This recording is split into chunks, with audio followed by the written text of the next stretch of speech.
Hey, look, I'm fasting. Now I'm not fasting. Wait, it's been 3 seconds. I'm officially fasting again. See, that's what most people think. All right, fasting is simple. It means not eating, right? But the thing is, there are so many little variables that come into play that might trigger a metabolic response or might trigger an insulin response to the point that it can really throw us a loop. And we need to take a look at what exactly the common mistakes that people make when fasting are in order to understand how we can get the biggest benefit out of fasting in the first place. I'm going to give you the 5 biggest mistakes that people make when fasting. I'm not going to waste any time. I'm going to get right to it. The first common intermittent fasting mistake is simply not getting enough of your healthy foods in.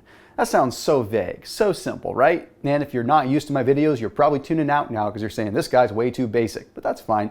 You see, what it comes down to is the fact that your stomach has something called dispensability.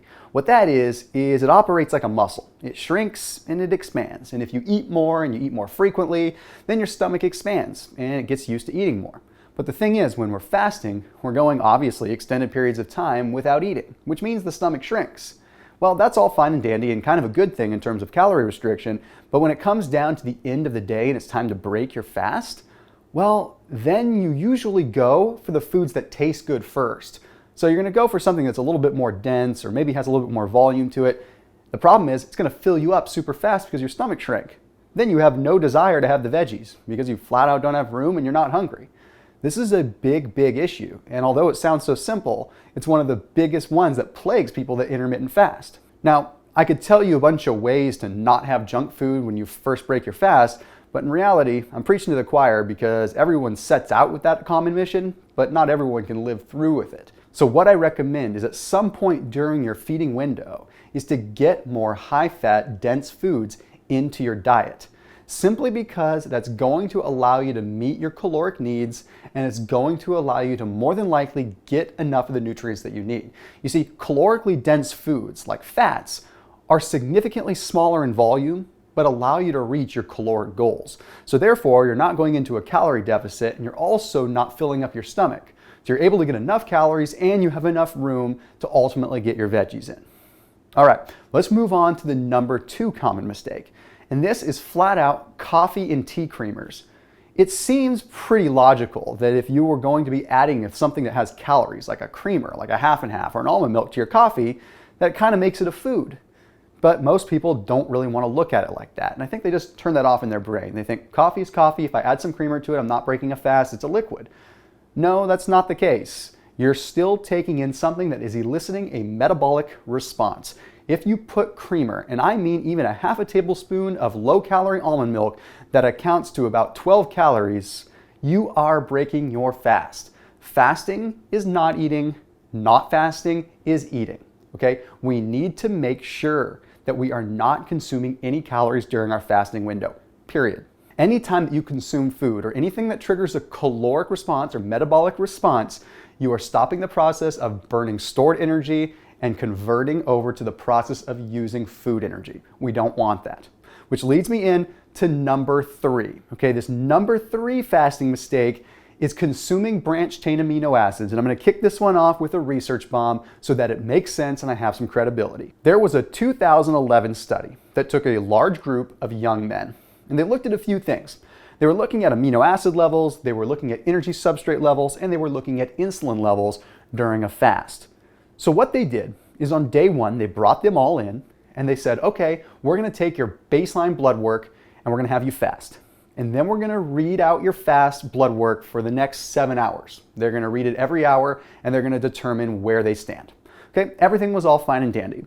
Then 5 days later, they had these same men come back and do the exact same thing, take a baseline test followed by 7 subsequent tests, except this time they gave them 5 grams of branched chain amino acids at the beginning of their fast. Well, guess what? The studies ended up showing that when they had the branched chain amino acids, they had transient levels of insulin. They had these spikes. Throughout the day, they had these little spikes in insulin. What that means is although it's a small insulin spike, branched chain amino acids do break a fast. Now, a lot of people are going to argue with me. They're going to say, hey, it's such a small insulin spike. it's barely gonna make a difference. That's not gonna kick you out of ketosis or anything like that. Well, newsflash, this isn't a ketogenic lifestyle diet. We're talking about fasting. It's black and white. And if you have insulin spiking, you're starting your fast over. You may as well count as soon as you have that branched chain amino acid as you restarting your fast. Because as far as your body's metabolism is concerned, and as far as the detoxing process goes, you've restarted. All right, so now I've gotten off my high horse. Let me go ahead and roll into number 4. Okay, the number 4 biggest mistake that people make when intermittent fasting is simply not drinking enough water. Again, it sounds like a pretty simple one, right? You always should be hydrated. But when it comes to fasting, there's some unique things that are going on. You see, fasting promotes this thing called cell apoptosis. What cell apoptosis is the promoted cellular death and recycling. And it sounds like a bad thing, like we wouldn't want to have that cell death, but we do. You see, when we're fasting, we're not having to work on metabolizing food. So our body works on metabolizing itself, which means it recycles the cells, it burns up and kills off the cells that don't need to be there, promotes them to die, and then it recycles them and you excrete them. The thing is, if you're not adequately hydrated, you can't flush out those toxins. So you literally are doing yourself more harm than good. Your body's killing off the bad cells, the ones it doesn't need, it's recycling them, but it has no way to recycle them. So you're just having them sit there. It can't flush them out. Now, additionally, when you're fasting, you're burning a lot of fat. You're utilizing fat as a source of fuel. And we have to remember that fat is where many of our toxins build up. So if we're burning fat, we're releasing those toxins. And if we're not drinking water, we can't process those toxins through the liver and excrete them. They're just gonna float around in the body, making us toxic. So yeah, you're hearing me right. Fasting can actually set you back if you're not hydrated properly. So let this be a rule that you drink more water when you're fasting than you would when you are not. Which leads me in to the final mistake, and this is a big one. Minerals, salt, magnesium, potassium, these are so critical when you're fasting. You see, minerals don't really affect your metabolism in terms of caloric in, caloric out.